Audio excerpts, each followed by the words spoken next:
లడ్డూ కల్తీ ఆరోపణల నేపథ్యంలో చేపట్టిన ప్రాయశ్చిత్త దీక్షను విరమించేందుకు మెట్టు మార్గంలో కాలినడకన AP deputy CM Pawan Kalyan Tirumala బయలుదేరారు.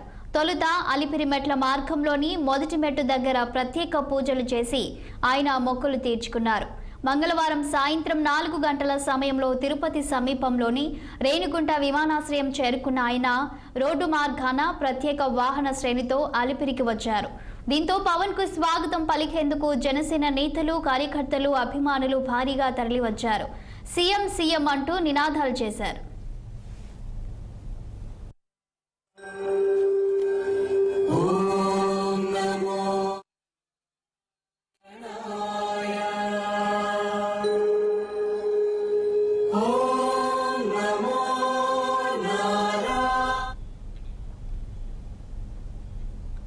బుధవారం ఉదయం శ్రీవారి పవన్ కళ్యాణ్ దర్శించుకుంటారు. అనంతరం ప్రాయశ్చిత్త దీక్షను విరమింపజేస్తారు.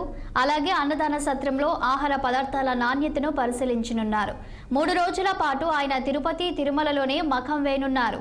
అటు పవన్ కళ్యాణ్ తిరుమల పర్యటన సందర్భంగా తిరుపతిలో భారీ బందోబస్తు ఏర్పాటు చేశారు. తిరుమల శ్రీవారి లడ్డూల తయారీలో కల్తీ నెయ్యి ఉపయోగించారని ఆరోపణలు రావడంతో ఉప ముఖ్యమంత్రి పవన్ కళ్యాణ్ ప్రాయశ్చిత్త దీక్ష చేపట్టిన సంగతి తెలిసిందే.